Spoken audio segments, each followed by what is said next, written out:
ॐ नमः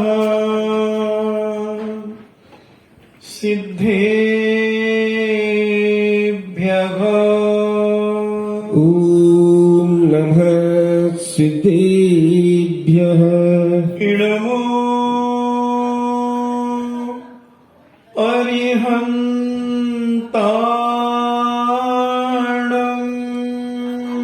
नमो अरिहन्ताणम्। नमो सिद्धाणम्। नमो सिद्धाणम्। नमो आयर्याणम्।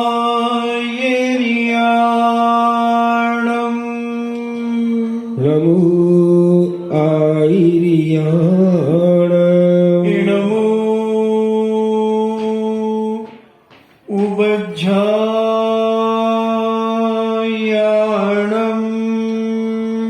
नमो उवज्झायाणम्। नमो लोये सब्बिसाभूणम्।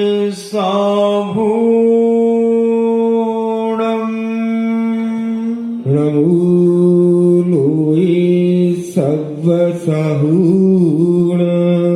पंच परमेष्टि भगवान की जय। अहिंसामयी वीतराग विश्व धर्म की जय। देवादिदेव 1008 आदि ब्रह्मा आदिश्वर श्री आदिनाथ भगवान की जय। देवादिदेव 1008 चिंतामणि घोर उपसर्ग विजेता श्री पार्श्वनाथ भगवान की जय। देवादिदेव 1008 शासन नायक बाल ब्रह्मचारी भगवान महावीर स्वामी की जय। परम पूजनीय आचार्य श्रोमणि गुरुवर श्री कुंद कुंद महामुनिराज की जय। परम पूजनीय आचार्य श्रोमणि गुरुवर श्री विद्यासागर जी महामुनिराज की जय। परम पूजनीय निर्यापक श्रमण मुनि श्री सुधा सागर जी महाराज की जय। परम पूजनीय 3 कम 9 करोड़ महामुनिराजों की जय। तपोदय अतिशय क्षेत्र की जय। परम पूज्य शिवलक श्री गंभीर सागर जी महाराज की जय। चर्चा चल रही है कि दुनिया में जो कुछ हमारे पास है वो सब पुण्य के प्रभाव से मिला है, और जिसका हमारे जीवन में अभाव है उसके लिए हमारे पाप का कारण है। अपन 20-25 दिन से यही चर्चा सुन रहे हैं। पुण्य के बिना दुनिया में कुछ भी प्राप्त नहीं होता। पुण्य है तो तुम मिट्टी छुओगे तो वो सोना होगी, और पुण्य नहीं है सोना छुओगे मिट्टी होगी। क्या क्या जीवन में नहीं घटता, पुण्य के अभाव में सब कुछ होता है। इसलिए ग्रस्त जीवन में रहने वाले प्रत्येक श्रावक श्राविकाओं को, बालक बालिकाओं को अपने जीवन में पुण्य कमाने की कला सीखना चाहिए कि पुण्य की प्राप्ति हमारे जीवन में कैसे होती है। और जब तक ये कला तुम्हारे जीवन में प्रकट नहीं होगी, तुम जीवन जी तो लोगे मगर जीवन जीने में आनंद नहीं आए, प्रसन्नता से नहीं भरोगे। रोटियां तो सबको मिल जाती है, तन ढांकने के लिए कपड़े सबको मिल जाते हैं, कोई बड़ी बात नहीं है। इतना तो पुण्य सबका है, एक भिखारी का भी है कि 500 घर में जाता है, 100-200 रोटियां इकट्ठी कर लेता है, 100-200 रुपए इकट्ठे कर लेता है। और घर के 5 लोग अगर ऐसा करते हैं तो वह 30,000 रुपया महीने और 30,000 रोटियां महीने में इकट्ठी कर लेता है। ये पेट भरना तो एक पशु भी भर लेता है, सब पेट भर लेते हैं, भूखा कोई नहीं मरता, कोई भूखा नहीं सोता हमारे भारत में, भूखा उठता जरूर है, भूखा उठता है, सोता नहीं है, अगर उसके जीवन में पुण्य है तो। और इतना पुण्य तो 99.9 व्यक्तियों का होता ही है, ये कोई बड़ी बात नहीं है, इतना पुण्य तो मिल जाता है। मगर इससे बढ़कर के कुछ पुण्य जो तुम्हारे जीवन में पुण्यानुबंधी पुण्य बनकर के तुम्हारे जीवन में 4 चांद लगा दे, कुछ ऐसा साथी से कार्य तुम अपने जीवन में कर सको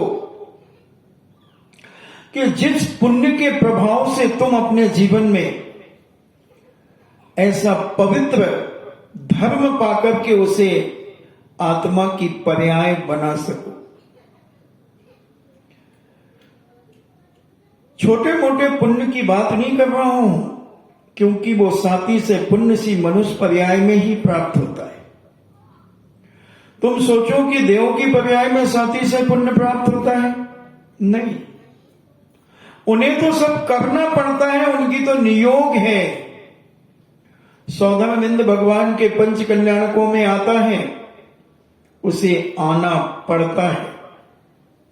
कुबेर समोसरण लगाता है, कुबेर को लगाना पड़ता है। सारे देवी देवता उनके गर्भ जन्म कल्याणक में, दीक्षा कल्याणक में आते हैं, ये उन्हें आना पड़ता है, नियोग है, यानी अनिवार्य है। मगर जितना पुण्य सौधर्म इंद्र भगवान के पंच कल्याणकों में कराता है, उससे कई गुना पुण्य यहां का बना हुआ पात्र कमा लेता है, क्योंकि सौधर्म इंद्र तो विक्रिया से आता है और तुम साक्षात इस मनुष्य पर्याय को पाकर के तुम उस पद को पाते हो। उसकी तो ड्यूटी है, नौकरी है, तुम्हारी नौकरी नहीं है। तुमने तो अपने चंचला लक्ष्मी देकर, खून पसीने की कमाई देकर के तुमने उस पद को धारण किया है। तुम अपने सगे हाथों से उस कार्य को करोगे और स्वर्गीय देवता जो काम करेगा उसका मूल शरीर तो स्वर्गों में है, उसकी तो माया है। यहां पर वो माया से आता है साक्षात भगवान के पंच कल्याणक मनाने, और तुम अपनी काया से और अपनी चंचला लक्ष्मी को मिला करके उस साथी से पुण्य को तुम कमाते हो। वो है तुम्हारे जीवन में महासाथी से पुण्य। जिनेन्द्र भगवान का अभिषेक तुम अपने सगे हाथों से जब करते हो, वो साथी से पुण्य। सौदामिंद्र इंद्र जो अभिषेक करता है वो सब माया का खेल। इसलिए प्रत्येक श्रावक श्राविकाओं को अपनी अपनी भूमिका के अनुसार अपने जीवन में मांगलिक कार्य करना चाहिए। 100 काम संसार के छूट जाए कोई गम नहीं, अगर तुम्हें भगवान का अभिषेक करने का अधिकार है और तुमने अभिषेक नहीं किया तो तुमने महान पाप का बंध किया, क्योंकि तुम पुरुष हो, तुमने पुरुषार्थ करना बंद कर दिया तो पुण्य कहां से मिलेगा। इसलिए श्रावक की क्रियाएं रखी गई और इन क्रियाओं में पुण्य का संचय होता है, अपार पुण्य का संचय। गृहस्थों को कुछ नहीं कहा, मात्र 6 आवश्यक उनके जीवन के हैं, उनको करता चला जाए, उसके जीवन का बेड़ा पार होता चला जाएगा। मगर भौतिकवाद के युग में, पंचदियों के विषयों की लोलुपता में हम ये धर्म की क्रियाएं छोड़ते चले जाए। पाप की क्रियाओं में तो हम आगे बढ़ रहे हैं, खाने में, पीने में, पहनने में, ओढ़ने में, देखने में, सुनने में, सब में हम आगे हैं। मगर जहां धर्म की बात आती है वहां हमारी नानी जिंदा हो जाती है। ये नहीं कह रहा हूं नानी मर जाती, मैं कह रहा हूं नानी जिंदा हो जाती। मैं किसी को क्यों मारूं? भगवान करे, हम तो कहते जिसकी नानी मर गई हो उसकी भी जिंदा हो जाए। हमारा क्या जा रहा है? हमें तो पुण्य ही मिलेगा। इसलिए जैनाचार्य कहते हैं कि इस पवित्र मनुष्य पर्याय को पाकर अगर तुमने अपने कर्तव्यों को नहीं किया तो तुम्हें दोबारा ये मनुष्य पर्याय प्राप्त नहीं होगी। मैं आपसे पूछता हूं, आपके घर में कोई मेहमान आया और आपने उसका मान सम्मान नहीं किया, पानी का भी नहीं पूछा, नाश्ता का भी नहीं पूछा, कुछ भी नहीं पूछा। वो आया, बैठा रहा थोड़ी देर, आपने ये भी नहीं पूछा कि अभी कहां से आ रहे। और वो बैठा रहा, उसने दो बातें तुमसे करी, तुमने बेमन से उसे उत्तर दे दिया। वो बोले अच्छा भाई साहब चलते हैं। तुमने कहा, मुंह से भी नहीं बोले, तुमने सिर हिला दिया। अब मैं आपसे पूछना चाहता हूं कि वो दोबारा तुम्हारे घर आएगा? नहीं आएगा ना? पक्का? लॉक करें? चल, अब तुम्हें ये मनुष्य पर्याय मिली है, अब तुम्हें थप्पड़ पड़ने वाला है। तुम्हें ये मनुष्य पर्याय मिली है, तुम्हें स्त्री की पर्याय मिली है, बालक बालिका तुम बने हो। और तुम्हारा कर्तव्य क्या है? 8 साल अंतर मुहूर्त के बाद प्रत्येक श्रावक श्राविका का कर्तव्य क्या है? तुम्हें मनुष्य पर्याय मिली है पुण्य के उदय से। पूर्व जन्म में तुम बड़े सरल परिणामी थे, बहुत सीधे साधे थे। स्वभाव मार्दोंचा मनुष्य पर्याय कैसे मिलती है? जो व्यक्ति बड़ा सरल परिणामी होता है, कसाय राग देश कम करता है और आरंभ परिग्रह के पीछे कम दौड़ता है, उस व्यक्ति को ये मनुष्य पर्याय मिलती है। तुम्हें मिली, अब तुम क्या कर रहे हो इसका उपयोग? केवल तेल लौन लकड़ी में, रोटी कपड़ा और मकान में, इसी में सुबह से शाम तक और शाम से सुबह तक इसी में उलझे। कई बार तो मंदिर ही नहीं जा पाते, अभिषेक तो बहुत दूर रहा। तो कर्म कहता है बेटा तुमने वो मेहमान को दोबारा नहीं आया ना, तो तुम्हें दोबारा ये मनुष्य पर्याय भी अब नहीं मिलेगी, क्योंकि तुमने रोटी कपड़ा और मकान में इस मनुष्य पर्याय को खपा दिया। सबसे पहले आदमी मंदिर भूलता है, थोड़ा सा सिर दर्द हो जाए, आज मम्मी हम मंदिर नहीं जा रहे, क्या हुआ? हमारा सिर फट रहा, हम नहीं जाते, जाओ। अच्छा, थोड़ी देर बाद, कितने बज गए? 9। अरे मुझे तो दुकान जाना है। 9 बजे पट्टा दुकान तो चला गया और 8 बजे मंदिर नहीं जा पाया। अब कर्म कहता है बेटा चिंता मत करो, अब तुम्हें ये मनुष्य पर्याय दोबारा नहीं मिलेगी। अब तुम बनोगे गाय भैंस कुत्ता बिल्ली उल्लू। सुन रहे हो मुल्लू? ये पर्याय मिलेगी तुमने, क्योंकि इस पर्याय में जो तुम्हारे कर्तव्य थे तुमने वो नहीं किए, उपेक्षा कर दी। ये चमड़ी उधेड़ देता है ये जैन धर्म में। ये नमक और चमड़ी उधेड़ करके नमक और मिर्ची का छिड़काव और करता है कि मैंने तो तुझे पूर्व जन्म के पुण्य से ये मनुष्य पर्याय प्राप्त कराई थी, क्योंकि तूने पूर्व जन्म में बहुत भक्ति की थी, बड़ा सरल परिणामी था, कभी तूने अपनी जिंदगी में किसी को तू करके भी नहीं बोला।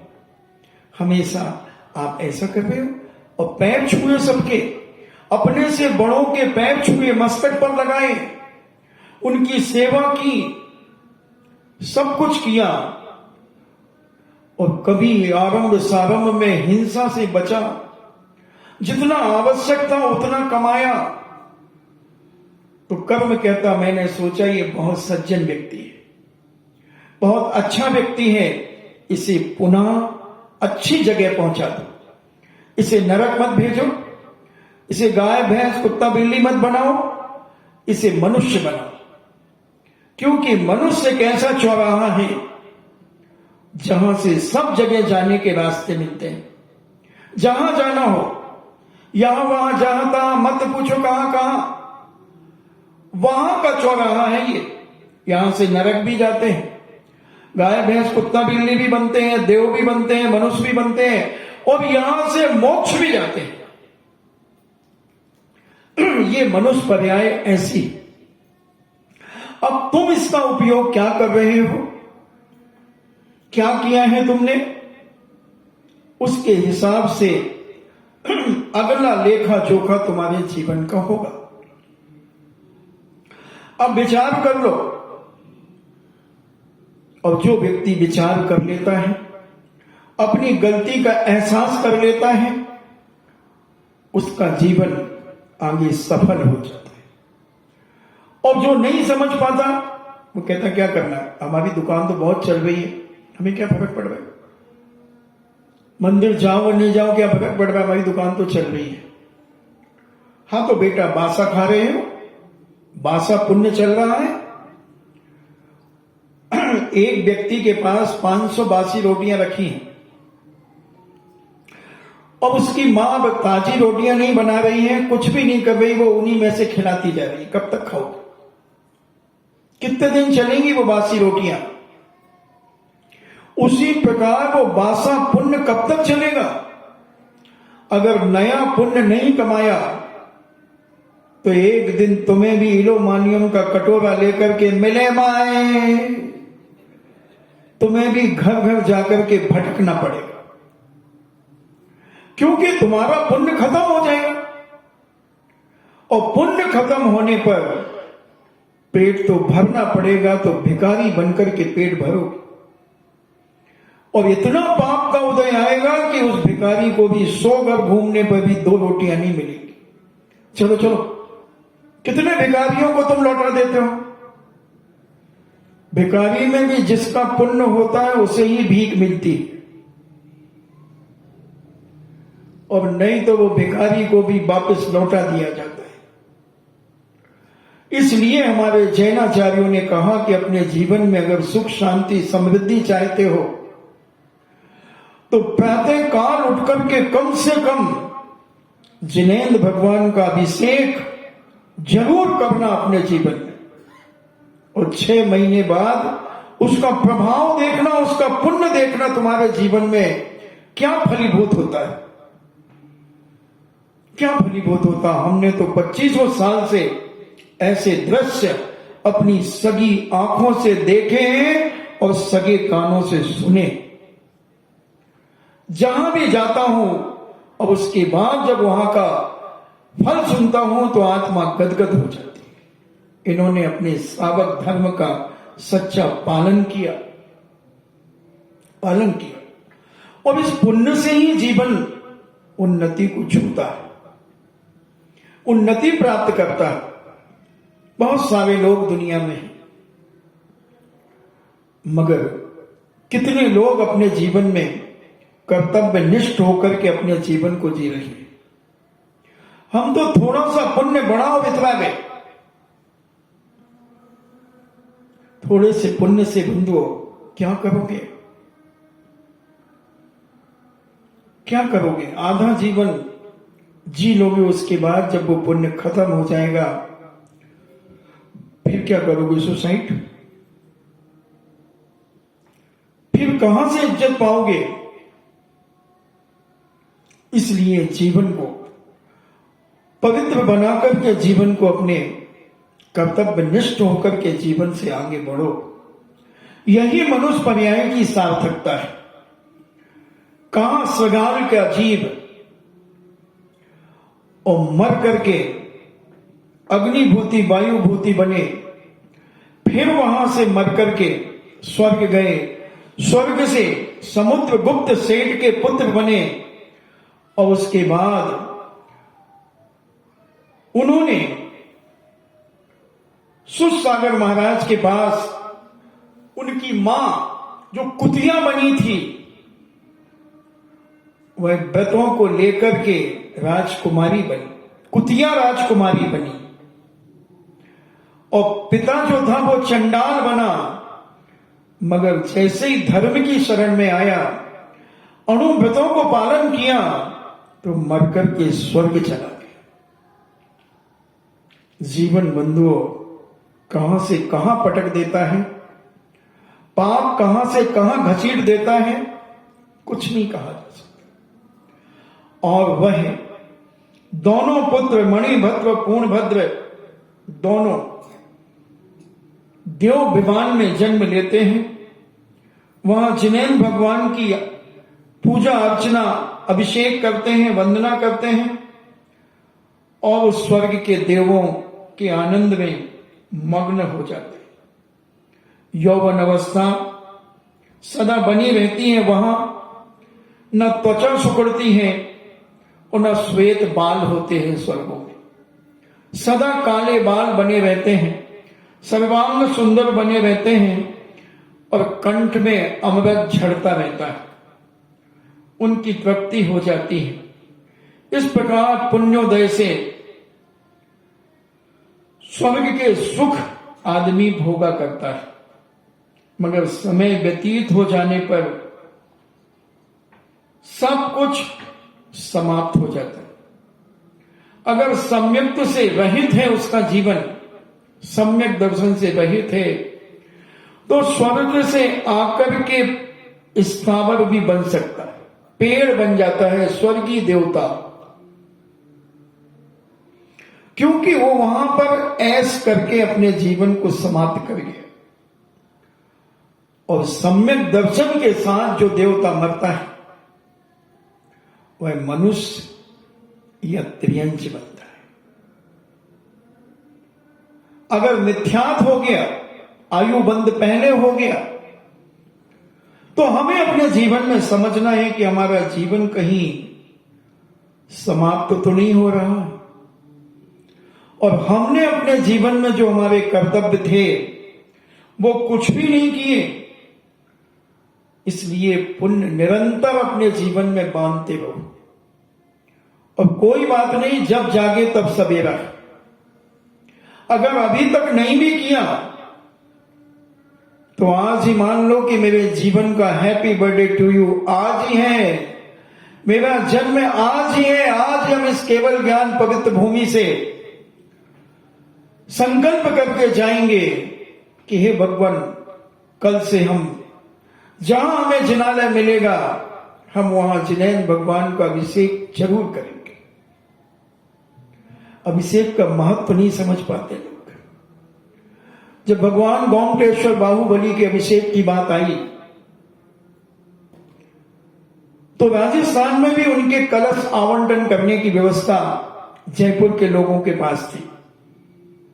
मैं आपसे पूछना चाहता हूं, अगर आपके पास कलश आवंटन करने वाला कोई व्यक्ति आता है और कहता है भाई साहब आपका पहला कलश हम आपसे करवाना चाहते हैं, चलो यही ना मान लो यहां की कमेटी का कोई व्यक्ति आया और आप सबसे कहा कि भाई कल भगवान का महामस्तक अभिषेक होगा, पहला कलश कौन करेगा, तो आप सबसे पहले क्या पूछेंगे? क्या पूछेंगे? कितने का है, क्या है उसकी निछावर राशि, यही पूछोगे ना। मगर इसी राजस्थान का एक भामाशाह जब उससे पूछा कि भाई साहब आपका पहला कलश गोमटेश बाहुबली का आपका कर दे, तो उन्होंने ये नहीं पूछा कितने का है, उन्होंने कहा अगर 108 लाख रुपए में अगर हो तो मेरा नाम लिख लो। कितना?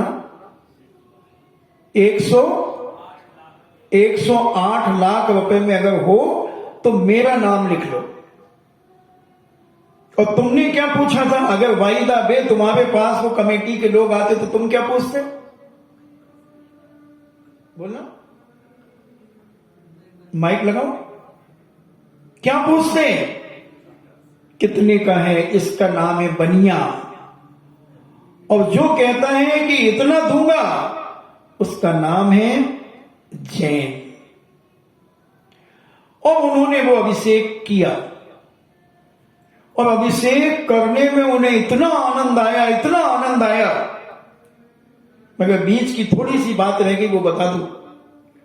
जब भट्टारक जी के पास ये सूचना पहुंची कि राजस्थान के भामाशाह 108 कलश देना चाहते हैं पहले कलश के, तो भट्टारक जी ने कहा अभी रुको।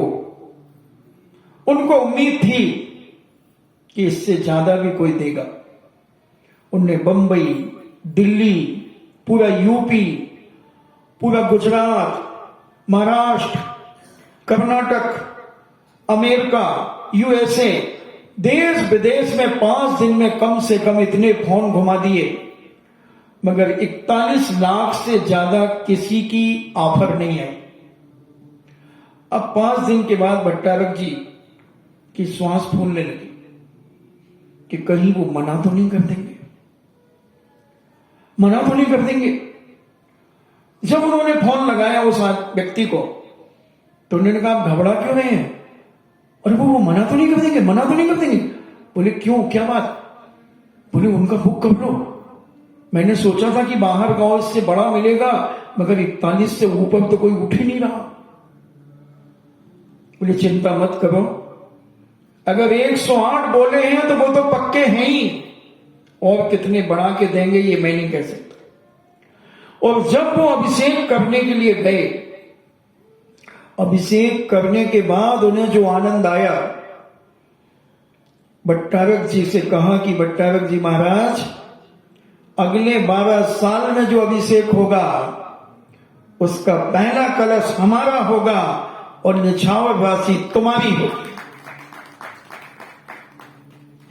और उस समय जो 108 में वचनबद्ध थे, तो 166 लाख रुपए देके आए थे उस समय। और इस समय जो अभिषेक किया तो 1100 लाख रुपए देके आए। 1100 लाख, समझ रहे हो ना? इतना आनंद आया अभिषेक का, तुम्हारे तो हाथ कांप रहे हैं। अभिषेक करने में तुमने अभिषेक का महत्व नहीं समझा। और क्या था वो आदमी? पहले माचिस बेचता था। माचिस की माचिस होती है ना, 50 पैसे की माचिस मिलती है, चाबी छाप, चिड़ी छाप, तोता छाप, कौन कौन सी मिलती है, ये माचिस बेचता था वो। 50, उस समय तो 10-15 पैसे की बिकती थी, वो माचिस बेचता था। और आज हेलीकॉप्टर में घूमता है। किसका फल है ये? जिनेंद्र भगवान के प्रति आस्था, विश्वास, श्रद्धा, प्रतीति और अपनी शक्ति न छुपाते हुए दान, अपनी शक्ति न छुपाते हुए दान। तुम बनिया जेब में जब हाथ डालते हो, गुल्लक के पास पहुंचते हो, तो मुझे तो डर लगता है बनिया कहीं गुल्लक में निकालने के लिए तो नहीं खड़ा है।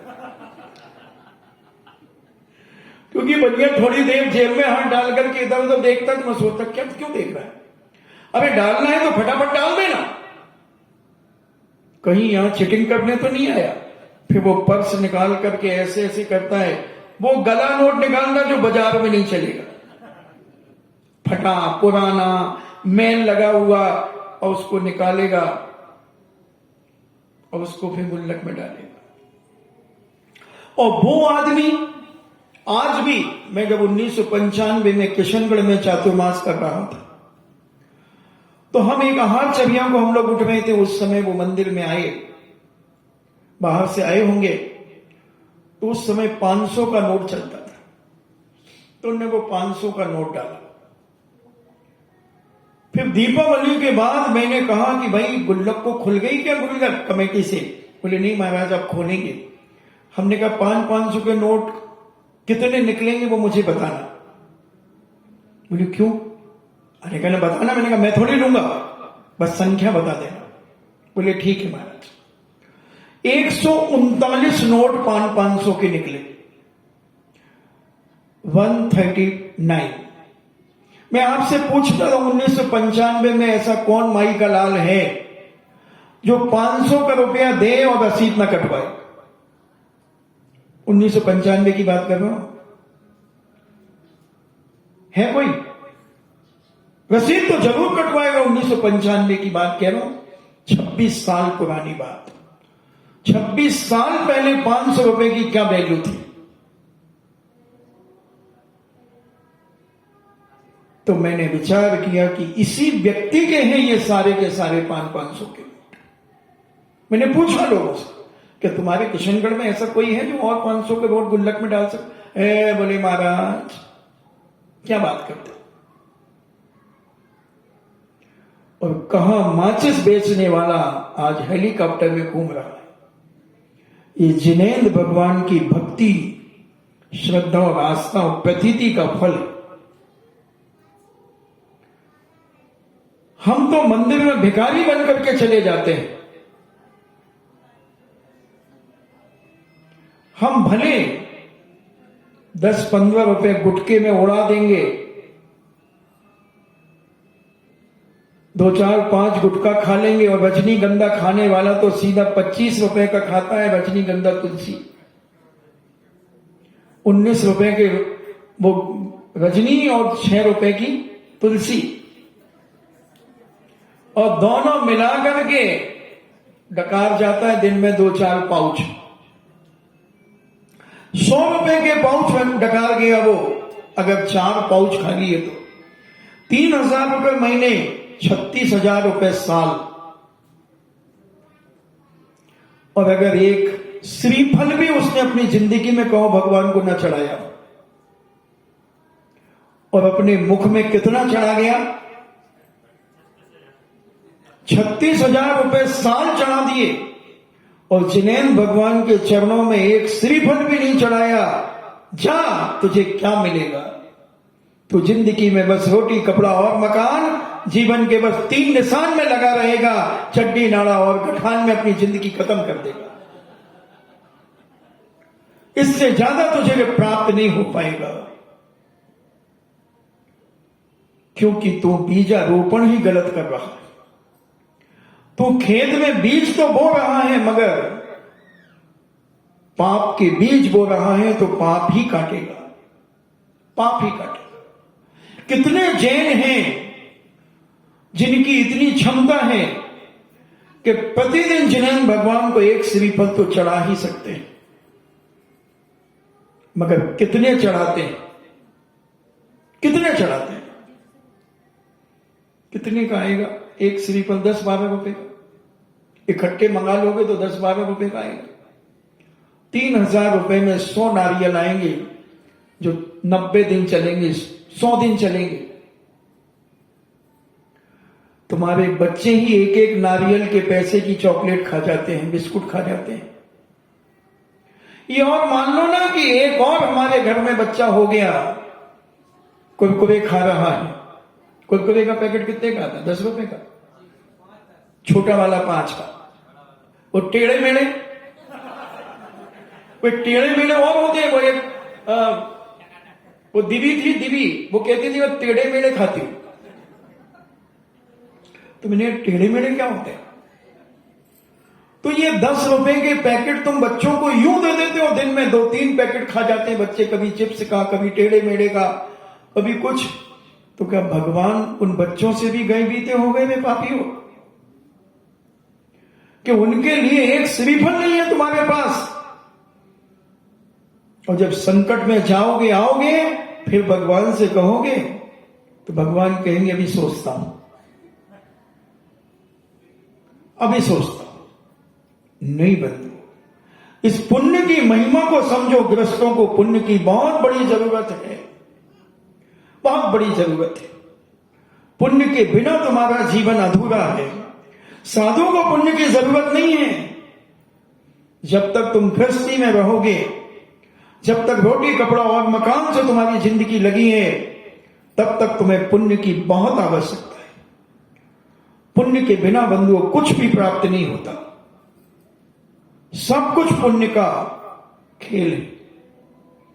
हमने पहले ही कहा, जो कुछ तुम्हारे पास आज है ये सब तुम्हारे किए हुए पुण्य का ही फल है।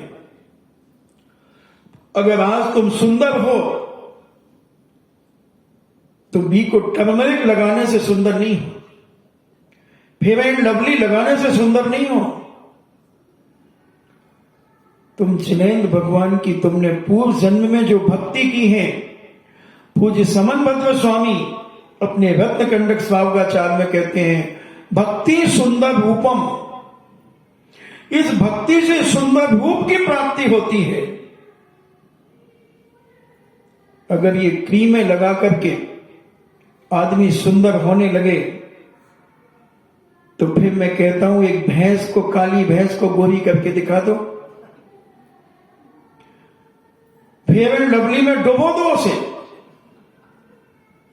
सारे निग्रों को, ऑस्ट्रेलिया के जो लोग, उनको डुबो दो। अगर वो गोरे हो जाएं तो मैं आई एम सॉरी प्लीज कर लूंगा इसी मंच से। नहीं बनते। हमारे वो समनभद्र स्वामी कह रहे हैं, जो साक्षात बौद्ध को भी चुनौती देते थे कि बौद्ध तुम भी आ जाओ तो तुमसे भी मैं बात विवाद कर सकता हूं। ऐसे तार्किक वो चुनौती देकर के डंक की चोट पे कह रहे हैं कि भक्ति सुंदर रूपम। जितने भी लोग दुनिया में सुंदर हैं बंधुओं, इन्होंने नियम से जैन दर्शन की, जिनेन्द्र की भक्ति की होगी। चाहे तुम्हारी फिल्मी दुनिया के कलाकार क्यों ना हो, इन्होंने भक्ति की है और खूब पूर्व जन्मों में दान दिया है। मगर आत्म प्रशंसा पर आत्म निंदा, अपनी प्रशंसा की होगी, मैं ऐसा, मैं ऐसा, मैं ऐसा, तो इन्हें उच्च कुल नहीं मिला, उच्च कुल नहीं मिला। दान पुण्य तो किया। मैंने एक बार कहा था, एक बच्चा मेरे पास आया और रोने लगा। मैंने रो क्यों रहे? बोले महाराज जी, मैं आज तक हेलीकॉप्टर में नहीं बैठा, प्लेन में नहीं बैठा। तुमने बैठ जाओ, क्या है, कौन सी बड़ी बात।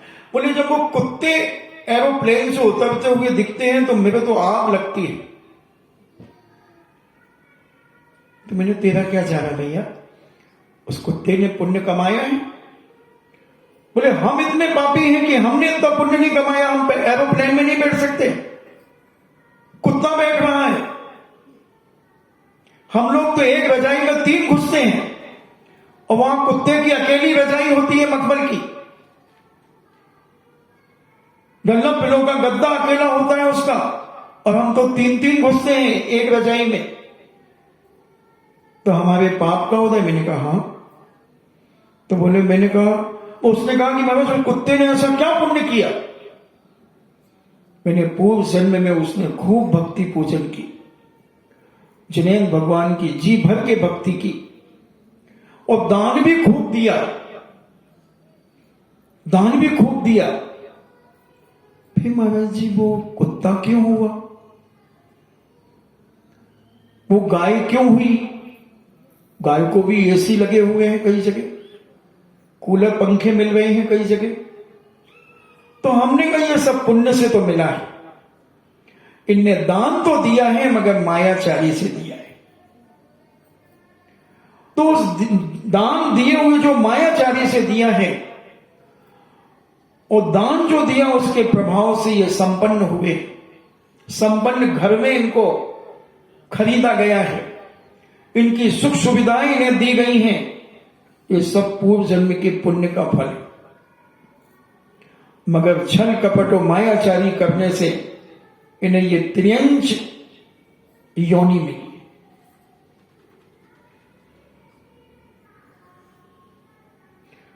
धर्म तो किया हमने,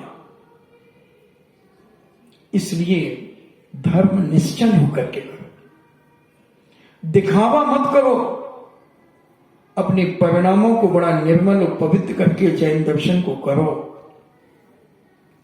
ऐसा करने वाला ही व्यक्ति साथी से पुण्य को प्राप्त होता चला जाता है। हमें समझना है अपने जीवन में कि हमें छोटी सी ये मनुष्य आयु मिली है, कुछ ऐसा करके चले जाओ कि मरने के बाद भी तुम्हें लोग याद करें, मरने के बाद भी तुम्हें याद करें, क्योंकि मरना तो है सबको। और अपनी इस चंचला लक्ष्मी का ऐसा सदुपयोग करो, पाप में जितनी कम खर्च हो सके उतनी कम खर्च करो, और पुण्य में जितना कर सको वही तुम्हारे जीवन की एफडी है, वही तुम्हारे जीवन का बैंक बैलेंस है। वर्तमान में तुम कितना भी बैंक बैलेंस बना लेना, कौन ऐसा शक्तिशाली व्यक्ति है जो अपने अकाउंट की पासबुक अपनी अवधि में ले जाएगा? कोई ले जाएगा? अभी बिजौलिया में भी बहुत सारे लोग मरे, तो कौन कौन अपनी पासबुक लेकर के गया, एटीएम अपना लेकर के कौन गया है अवधि में? शुभम कोई गया है? कोई भी लेके नहीं गया। अब तेरे दादाजी भी तो मरे, तो तेरे दादाजी कुछ ले गए क्या अपने साथ में, कि सब तुम लोगों को छोड़ गए? तो बंधु, जब तुम्हारे साथ ही कुछ नहीं जाता तो कम से कम तुम जो अपने खून पसीना करके कमा रहे हो उसको सदुपयोग में तो लगा दो, अच्छे कार्यों में तो लगा दो, तुम्हारा तो भला होगा ही होगा। और घर के लोगों ने अगर सहयोग दे दिया तो उनकी भी पौवारा है। कितना छोड़ के जाओगे, किसके लिए छोड़ करके जाओगे? मैं कई बार कहता हूं, पूत कपूत तो का धन संचय, और पूत सपूत तो का धन संचय। अगर पूत कपूत है, कितना भी छोड़ जाना, साल 2 साल में मिटा देगा, रोड पर खड़ा हो जाएगा और मूंगफली का ठेला लगा करके जैसे तैसे 2 टाइम की रोटियां जुटाना शुरू कर देगा। और पूत सपूत है तो तुम 100 रुपट्टी छोड़ के चले जाना, वो 100 करोड़ करने की ताकत रखता है उस 100 रुपए से। इसलिए अपने जीवन में इस नंगे सत्य को समझने का प्रयास करो। जैन दर्शन नंगा सत्य है, कोई लाग लपेट नहीं है इसके ऊपर। इसको जो समझ लेता है वह समझदार हो जाता है, और जो नहीं समझता वो मझधार में चला जाता है। जीवन समझने का प्रयास हमें करना ही होगा, अपने जीवन को सुरक्षित करना होगा। और अपन चर्चा चल रही है, कृष्ण जी के बेटे का अपहरण हो गया है। कृष्ण जी के बेटे का प्रद्युम्न कुमार का अपहरण हो गया है, और नारद जी सारे 2.5 द्वीप में घूम घूम करके आ गए हैं। अपना विगत 15-20 दिन से ये प्रसंग चल रहा है। कितना पहरा लगा हुआ है। बड़े बड़े सुभट योद्धा, बस अभी 10-15 मिनट में खत्म हो रहा है। बड़े बड़े सुभट, हालांकि तुमने इच्छा नहीं किया, तुमने उसका आशीर्वाद दिया था, और तुम समझे कि महाराज कह रहे हैं कि बैठ जाओ। एक बार ऐसा ही हुआ, पंडित पन्नालाल जी साहित्याचार्य पूज्य आचार्य श्री के पास पहली बार दर्शन करने गए। उन्होंने कहा, महाराज मैं पंडित पन्नालाल जी साहित्याचार्य सागर से आया हूं। आचार्य श्री ने यूं कर दिया। तो पंडित जी सोचे कि महाराज कह रहे हैं बैठो। 10-15 मिनट के बाद फिर उन्होंने कहा कि महाराज मैं पन्नालाल साहित्याचार्य सागर से आया हूं। आचार्य श्री ने फिर यूं कर दिया। तो उन्होंने सोचा कोई काम होगा, तो ये 2 बार तो कह दिया इनने बैठो बैठो। फिर पंडित जी तीसरी बार कहते महाराज जी हमारी ट्रेन का भी समय हो रहा, हमें जाना है। तो महाराज ने फिर ऐसा कर दिया। अब वो फिर बैठ गए। फिर आचार्य श्री थोड़ा सा मुस्कुराए, बोले पंडित जी ट्रेन कितने बजे है तुम्हारी? बोले महाराज जी 1.25 घंटा बचा है। तो आचार्य श्री ने कहा हाँ लेट हो जाओगे। वो क्यों कहेंगे जाओ और वो क्यों कहेंगे रुको? तुम तो नमोस्तु कर रहे थे, नमोस्तु महाराज जी, मैं पन्नालाल साहित्याचार्य तो आशीर्वाद दे रहे। तो ऐसी घटना यहां घट गई। वो उठ के जा रहे थे, उन्होंने हाथ जोड़े तो मैंने यूं कर दिया, वो बैठ गया। हो जाती है घटना। फिर बाद में उन्होंने कहा पंडित जी ने कि महाराज अब तो हम चले, हम जा रहे हैं फिर आएंगे। तो आचार्य सिंह ने फिर यूं कर दिया, फिर वो चले गए। तो समझ समझ का फेर है और इसी का नाम अजमेर है। क्या है भाई, समझना बहुत जरूरी है। सच्चा साधु न कभी तुम्हारे आने की बात करेगा और न कभी जाने की बात करेगा। आओ तो वेलकम और जाओ तो भीड़ का,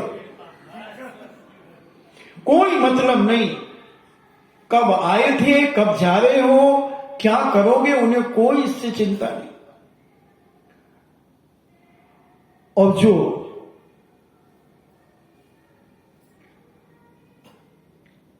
लौकिकता में ही पड़ा रहता है वो कहता अरे अभी क्यों जा रहे हो, क्या काम है, रुको ना अभी।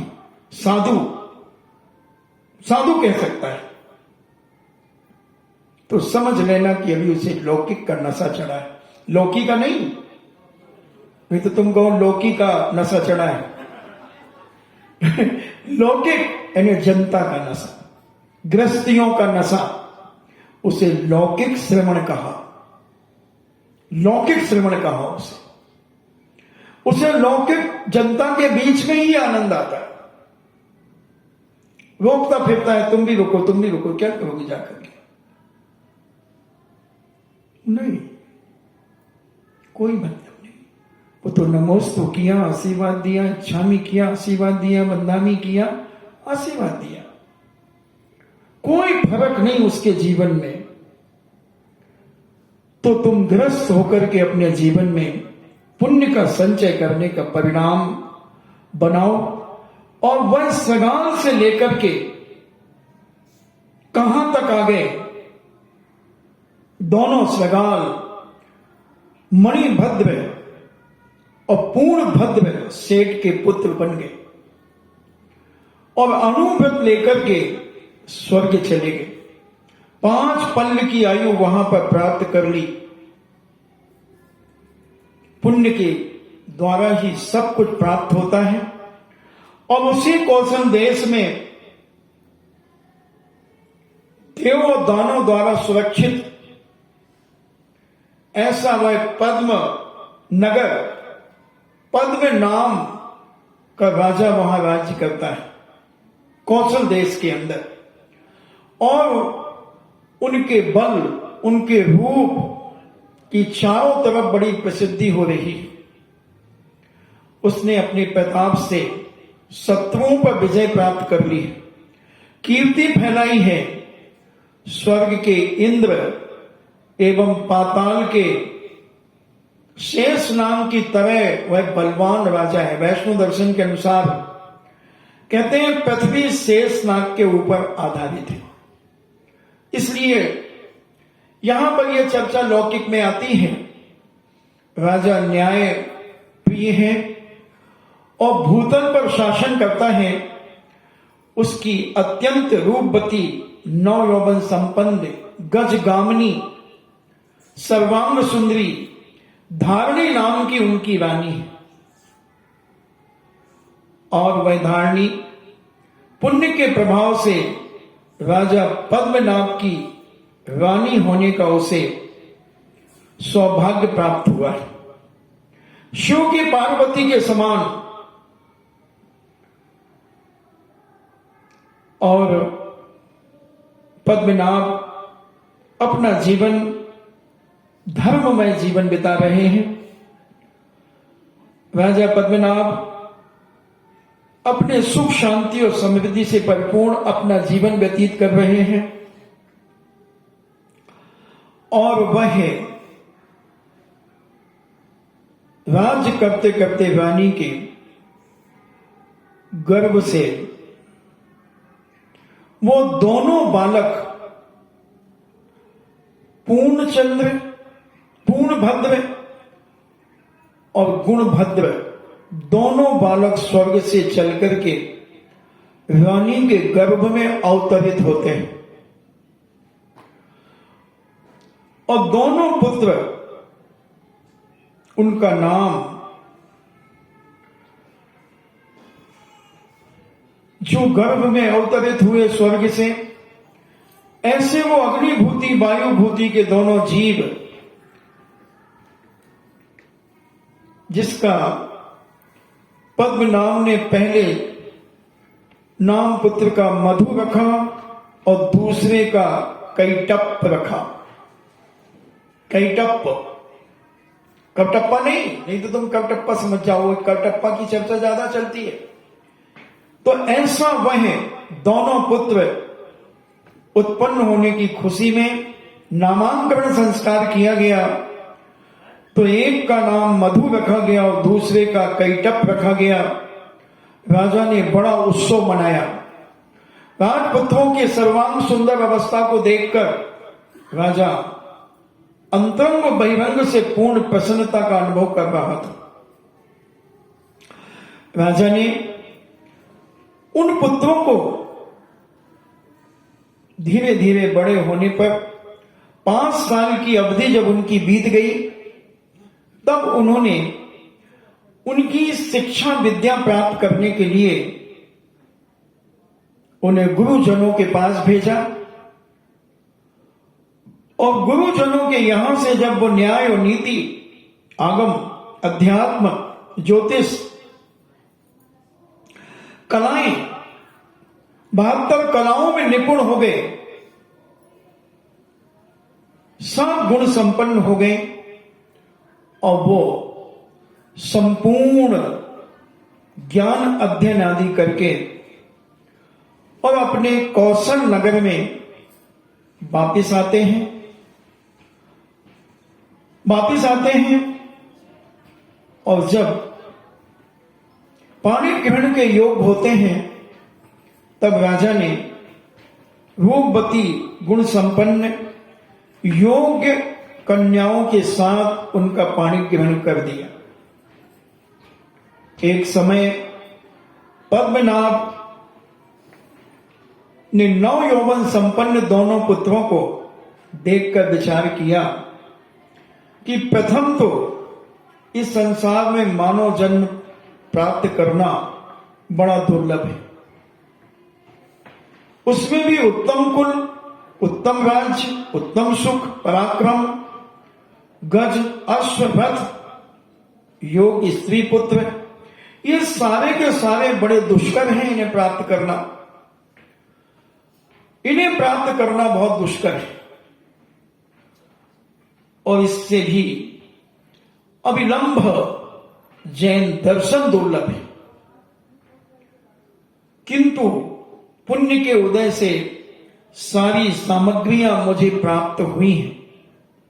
राजा के अंदर ये भाव आया, इस संसार में जितनी भी योग्य सामग्रियां हैं वो मुझे प्राप्त हो चुकी हैं, अतः मुझे अब अपना आत्म कल्याण करने की भावना जागृत होना चाहिए।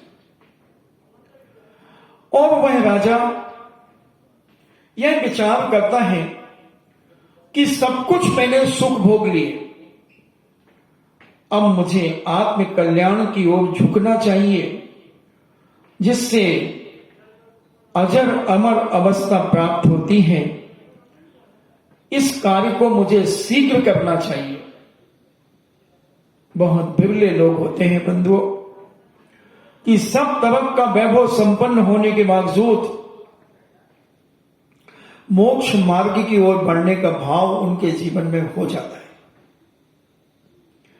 नहीं तो 99.999 इसी कीचड़ के दलदल में फंसे रहते हैं, कीचड़ में ही उलझते रहते हैं। थोड़ा कीचड़ साफ कर लेते हैं, फिर कीचड़ लगा लेते हैं, फिर धो लेते हैं, फिर साफ कर लेते हैं।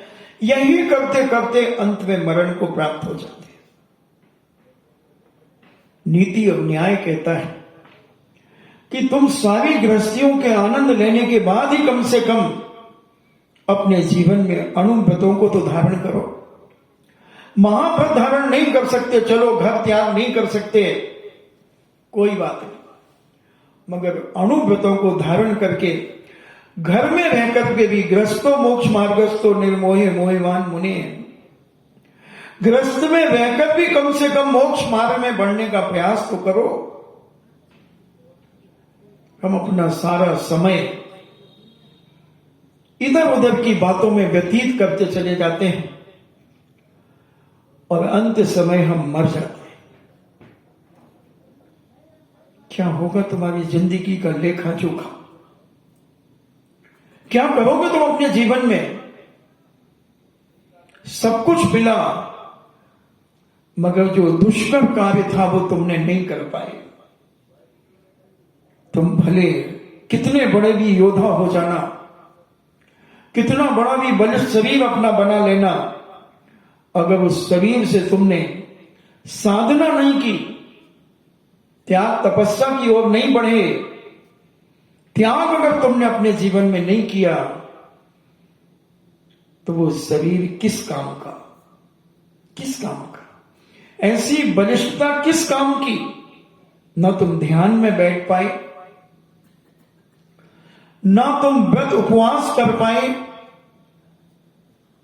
केवल रोटी कपड़ा और मकान में ही तुमने अपनी जिंदगी को समाप्त कर दिया। नहीं, पूजा चर्च ने कहा, तन मिला है तब करो, करो कर्म का नाश, रवि सस से भी बढ़कर तुम में है दिव्य प्रकाश। तन मिला है, शरीर मिला है, तब करो, अपनी शक्ति न छुपाते हुए तब करो। कम से कम अष्टमी चतुर्दशी उपवास तो करो। महाराज जी हिम्मत नहीं है, भावना तो बहुत होती है, और मैं करा सकता हूं, एक एक व्यक्ति से उपवास करा सकता हूं, करा सकता हूं। अगर मैं कमेटी से बात कर लूं पहले कि सबसे उपवास करा सकता हूं, मगर कमेटी से मुझे बोलना पड़ेगा, कुछ बोलना पड़ेगा कमेटी से। उपवास तो वो भी करेगा जो एक आसन नहीं कर सकता, वो भी उपवास कर लेगा, और जो जो सुनेंगे वो भी पूरी बिजौलियां उमड़ के आ जाएगी। महाराज मुंह करूं, सब करूं। महाराज जी क्या करोगे बताओ ना। मैं लाभचंद जी से बात करूंगा कल, फिर बताने का प्रयास करूंगा, और बुला लेना जिनको बुलाना। नहीं, जो मैं बताऊंगा उसके लिए मेरा मन हो रहा है कि जो जो उपवास करेगा अष्टमी चतुर्दशी, उनको 11,000 रुपए दिलवाऊंगा। मैं कहता हूं दावे के साथ कि बिचौलिया में सारे भागेंगे, इधर सब रहने, ये है चोटे। ये उपवास करने की ताकत तो है, मगर छुपा रहे हैं, और जागृत कहां से हुई? वो 11,000। 3-4 साड़ियां आएंगी, महाराज तुम्हें क्या है? और मैं कहता हूं सब करने तैयार। एक बार ऐसा हुआ नारेली के अंदर, 20-25 लोग मेरे पास बैठे थे, तो मैंने कहा भैया तुम सब जैन हो? बोले हाँ महाराज हम सब दिगंबर जैन हैं। मैंने भैया अभिषेक करते हो? महाराज टाइम नहीं मिलता। मैंने अच्छा क्या करते हो? महाराज जी 10 बजे ऑफिस जाना पड़ता, किसी ने कहा 8 बजे दुकान खोलते हैं, ऐसे अपनी अपनी बातें कही। मैंने कहा यार कल शायद कमेटी में ऐसी चर्चा चल रही थी कि जो अभिषेक रोज करेगा तो उसके अकाउंट में 2100 रुपए डालेंगे वो। अगर तुम लोग की इच्छा हो तो दे दो अपना अकाउंट नंबर। और 8-10 ने फटाफट दे दिया। मैंने कहा दरवाजा बंद करो कमरे का। फिर हमने कहा बोलो बाबू, अभी तो तुम कह रहे थे कि समय नहीं है, मगर जो 21 रुपए ने तुम्हें समय निकलवा दिया। बेईमान कहीं के। और जो मैंने उनको प्यार से थप्पड़ मारे और सब ने कहा कि महाराज ये सत्य, हमारी ये छल कपट और मायाचारी के अलावा कुछ नहीं है, हम सब कर सकते हैं, हम प्रमादी हैं महाराज, हम उठना नहीं चाहते। जब हमने उन्हें आधा पौन घंटे समझाया, धर्म के मर्म को जब उन्हें समझाया, तो उन्होंने कहा ठीक है महाराज, अब हम जब तक हमारे हाथ पैर चलते रहेंगे तब तक हम जिनेंद्र भगवान का अभिषेक करेंगे अपने जीवन में। और आज भी कर रहे हैं। और क्या फल उन्हें मिल रहा है मैं अपने मुंह से बखान नहीं कर सकता। अभी मैंने बांसवाड़े की बात कही थी 2002 के चतुर्मास की, कल परसों वो व्यक्ति बैठे थे यहां पर, वो कुछ नहीं करते थे, उनके 20-25 लोग, वो भी इसी बिजोलिया चतुर्मास में आए थे 2002 में। और आज वो पूरे 25 के 25 लोग कहां पहुंच गए।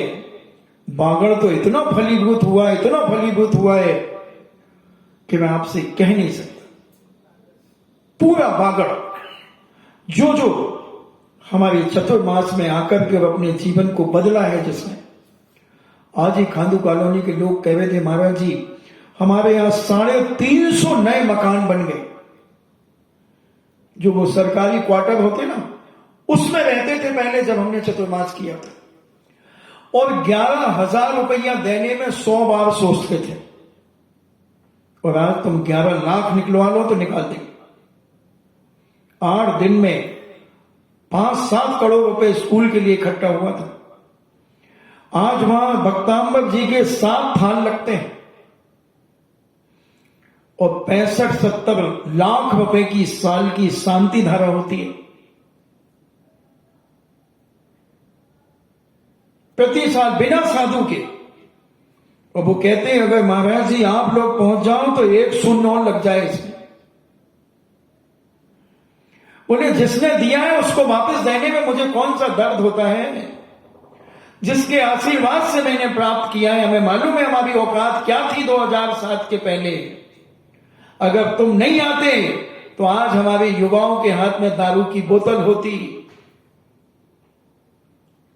मगर आपने जो हमें संस्कारित किया है, आज वहां कम से कम 400 लोग अभिषेक करते हैं प्रतिदिन।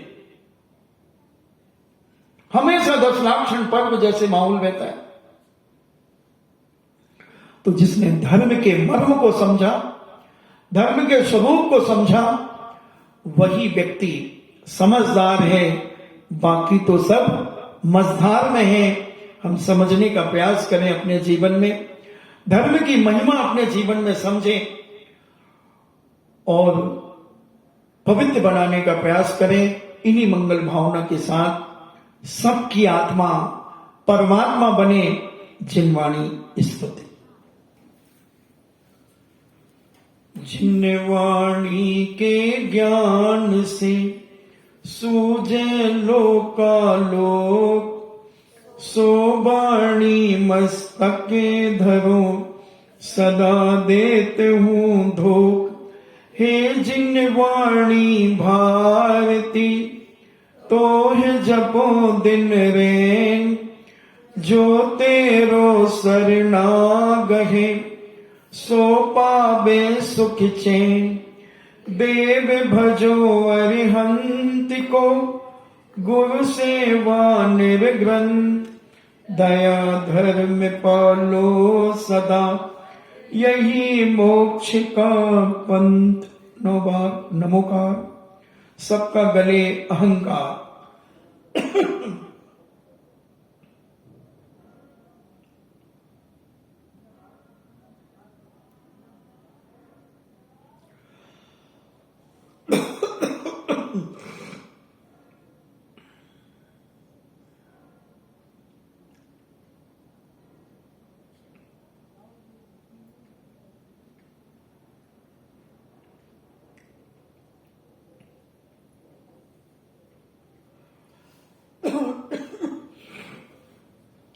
परम पूजनीय द्वादशांग जिनवाणी माता की, सुत देवता, सुत देवता, सुत देवता, जैनम जैतु शासनम, जैनम जैतु शासनम, जैनम जैतु शासनम।